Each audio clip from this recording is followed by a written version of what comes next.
फूलों की तरह लब खोल कभी, खुशबू की जुबान में बोल कभी, खुशबू की जुबान में बोल कभी। वायलिन देखिए हमारे साज नहीं है, वायलिन हमारा इंडिया का साज नहीं है, लेकिन इंडिया के म्यूजिक में इतना अडॉप्ट कर लिया गया है और समा गया है कि आज वो इंडिया का साज माना जाता है। कि आदमी बुलबुला है पानी का, ये डूबता भी है उभरता भी है, न समंदर निकल सका इसको, न तवारीख ख़त्म कर पाई है या मिटा पाई है। हमने गालिब को क्या दिया, गालिब से लिया, गालिब से तो मिला हमें, हमने गालिब को क्या देने थे, हम किस काबिल हैं उन्हें देने के।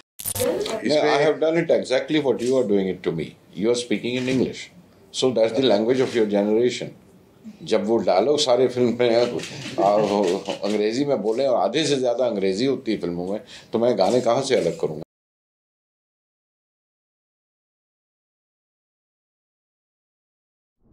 साल के बाद आप दोनों एक साथ आए हैं, क्या कहना चाहेंगे इसके बारे में? यही कहना चाहेंगे कि कोई तो बात चले।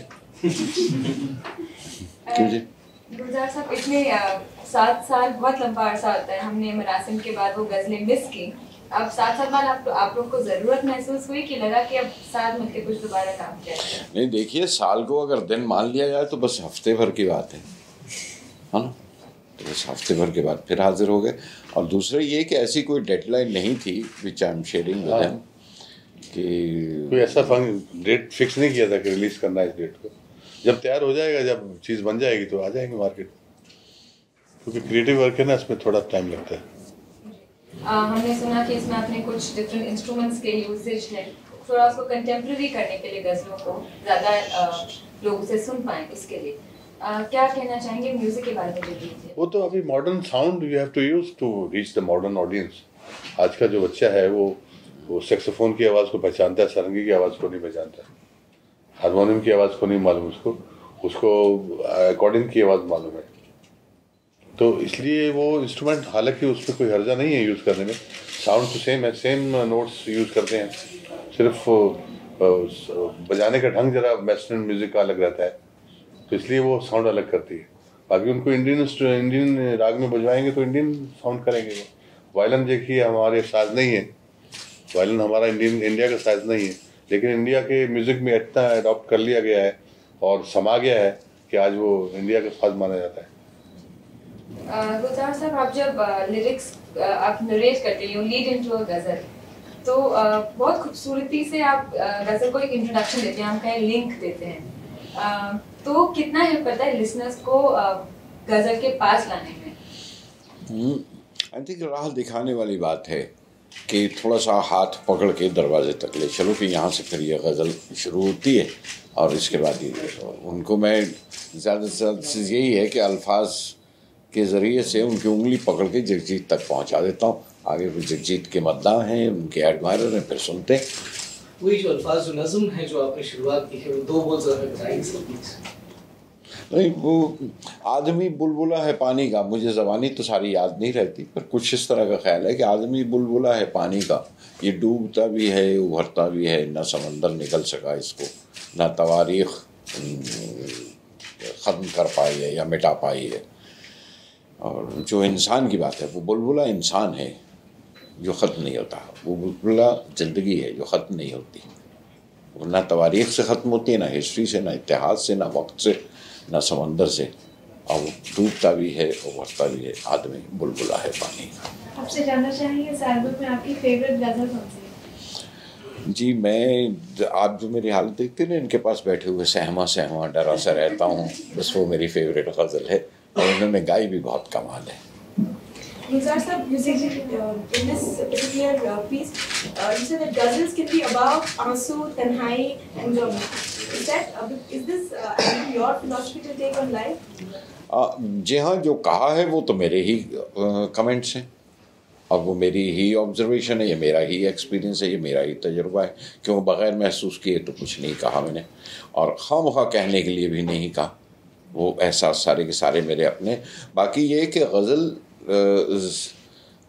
को हम उदासी के साथ मुझे नहीं मालूम क्यों उसको एसोसिएट कर लेते हैं। कोई ज़रूरी नहीं कि उसमें दुख और दर्द और तन्हाई की ही बात है। गज़ल हर तरह की बात कहती है, ख़ास तौर पर मॉडर्न गज़ल जिसको हम जानते हैं पिछले 40-50 साल से। वो ये नहीं कि हमने कोई कदम उठाया, तो वो आज की बात, अपने हालात की बात, अपने समाज की बात, सारी बात करती है। मेरा ख्याल है मैंने अपने इन माई ओन हम्बल वे जो मैंने थोड़ा सा कदम अलग या ज़्यादा लिया है, वो आगे ये है कि मैं कायनात की इमेजरी, कॉस्मोस की इमेजरी को इस्तेमाल करता हूँ अक्सर, जो मैंने गज़ल में पहली बार इस्तेमाल की है या गज़ल में सुनाई कम देती है। और ये नहीं कि पहले किसी ने नहीं कहा, वरना गालिब के यहाँ भी मिलते हैं कॉस्मोस की। आज की गज़ल बहुत वाइड हो गई है, हर तरह के सब्जेक्ट को कवर करती है। मैंने काफ़ी गज़लें पहले भी रिकॉर्ड की है, जैसे मैं ना हिंदू ना मुसलमान मुझे जीने दो, दोस्ती है मेरा ईमान मुझे जीने दो, जो पूरा पॉलिटिकल गज़ल है। और सोशल जो ब्रेन ड्रेन कह लो आप, जो गांव से छोड़ के लोग शहर की तरफ भागते हैं, उस पर गज़ल थी। मैं राशन की कतारों में नजर आता हूँ। राशन हालांकि इंग्लिश का वर्ड है, लेकिन वो हिंदुस्तानी ज़बान में रचा हुआ है। अब मैं राशन की कतारों में नजर आता हूँ, अपने खेतों से बिछड़ने की सजा पाता हूँ। वाह क्या बात है। तो ये कॉस्मोस की जैसे मैं बात कर रहा था, और कॉस्मोस ये नहीं कि मैंने कोई शुरुआत की है, ये है हमारे उस्तादों के पास। रात दिन गर्दिश में है सात आसमां, हो रहेगा कुछ ना देख तो दिल के जहाँ से उठता है, धुआं कहाँ से उठता है। गोर उस्तादों की अमीर ने कहा है कि गोर किस दिल जले की है ये फलक, शोला हर सुबह यहाँ से उठता है। जी हाँ। तो ये नहीं है कि इससे पहले नहीं था, लेकिन शायद ये एक साइकी है हमारी कि उदासी की बात, ट्रेजेडी की बात वो देर तक रहे। हाँ, कुछ एक पीरियड ऐसा आया था जब गज़ल को ताल्लुक सिर्फ शराब से या फिर रोने धोने से ही होता था।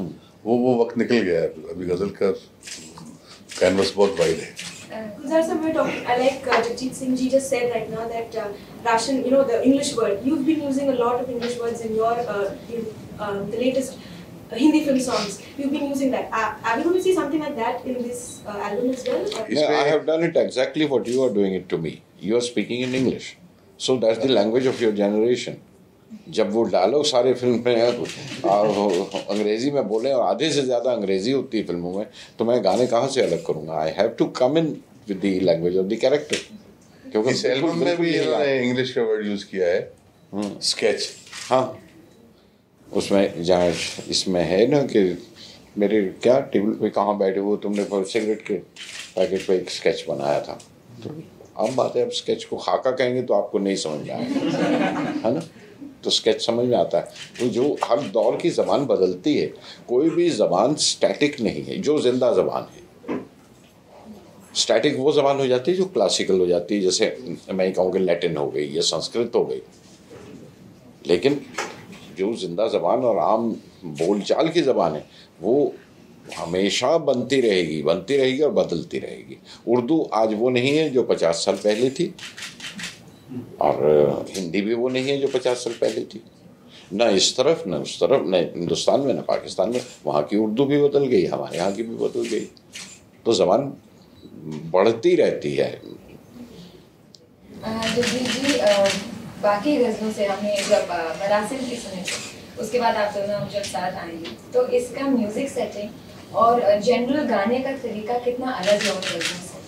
अलग होता है। हर गज़ल का अपना अपना थॉट प्रोसेस है, उसमें अलग ट्यून बनाई जाती है, अलग उसकी अप्रोच अलग होती है, उसमें अरेंजमेंट भी अलग करना पड़ता है, नहीं तो सेम ट्यून लगेगी।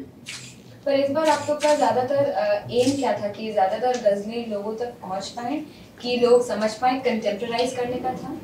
नहीं, जो पहले तो हमारी समझ आनी चाहिए ना। जो पहले मेरी जो समझ या गज़ल आएगी तो भी समझाऊंगा ना।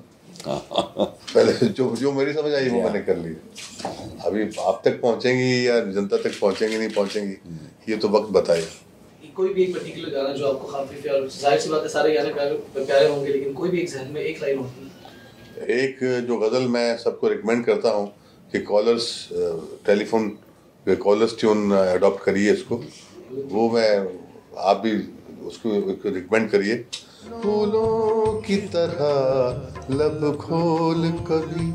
जब आप टेलीफोन करेंगे और ये लाइन बज रही होगी तो सामने वाले को जाहिर है कि आप अच्छी तरह बात करेंगे, कम्युनिकेशन जाएगा। फूलों की तरह लब खोल कभी, खुशबू की जुबान में बोल कभी, खुशबू की जुबान में बोल कभी। अच्छा, क्या बात है। जगजीत सिंह जी जहाँ भी सुर लगाते हैं बड़ा कमाल लगाते हैं, कहीं भी किसी जगह तो आप सब अपनी टेलीफोन की कॉलर ट्यून चेंज करा लीजिए।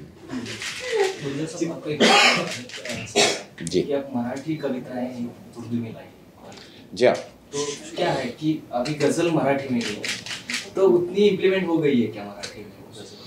नहीं, गज़ल तो तकरीबन हिंदुस्तान की हर जुबान में, हर जबान नहीं कहें तो भी काफ़ी सारी ज़बानों में मोस्टली ट्राई ये फॉर्म, क्योंकि गज़ल एक फॉर्म है पोएम की, और वो फॉर्म जो है कि 2 मिसरों में आप बात पूरी कीजिए और फिर उन्हें कंपाइल कीजिए, कपलेट्स को कंपाइल करके फिर वो गज़ल बन जाती है, और हर 2 मिसरे, हर शेर अपने आप में मुकम्मल है, कंप्लीट है। तो ये फॉर्म बड़ी खूबसूरत फॉर्म है, तो ये हर ज़बान में ट्राई की है शायरों ने, तमाम ज़बानों में। मराठी में आपके यहाँ Suresh Bhatt is one of the major ghazal writer, जिसे कहें, बाकी नज़में कहते हैं, लेकिन सुरेश भट्ट इस ख़ास तौर पे उन्होंने गज़ल पे बहुत एक्सपेरिमेंट किया और बहुत ज़्यादा गज़ल लिखी है। इसमें पोएम्स, सॉरी, इस जनरेशन में भी अभी लिख रहे हैं, जिसमें किशोर कदम है जो सुमित्र के नाम से लिखते हैं, वरना वो उनका नाम है किशोर कदम, लेकिन सुमित्र के नाम से लिखते हैं। वो एक अच्छे शायर हैं, उन्होंने भी गज़ल कही है, इस दौर में भी कही है। दिलीप चित्रे साहब ने ट्राई की थी, लेकिन दिलीप चित्रे ने गज़ल को परसू नहीं किया, उन्होंने नज़्म को और रुबाई और कता, वो फॉर्म्स दिलीप साहब ने इस्तेमाल की और उस पर लिखा मराठी में।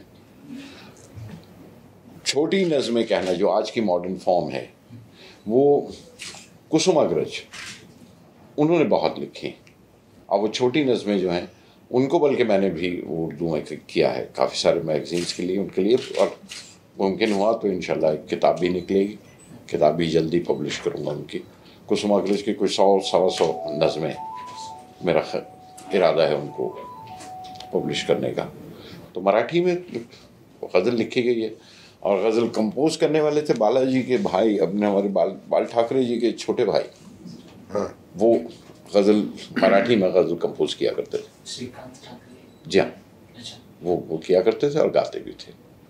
गुजराती में सबसे ज़्यादा पॉपुलर है गज़ल, और हिंदुस्तान की तमाम ज़बानों में ट्राई हुई है, पंजाबी में लिखी गई है, हिंदी में भी लिखी गई है, लेकिन जो बहुत कामयाब हुई है और जिनके मुशायरे बिल्कुल उसी तरह से होते हैं वो गुजराती है। सर, आपने कोई गुजराती पोएट की गज़लें? जी हाँ, मैंने सुने हिंदुस्तान की सभी ज़बानों में सुनते हैं, पढ़ते रहते हैं, और शायदा साहब खास तौर पे उनकी गज़ल बड़ी मशहूर है।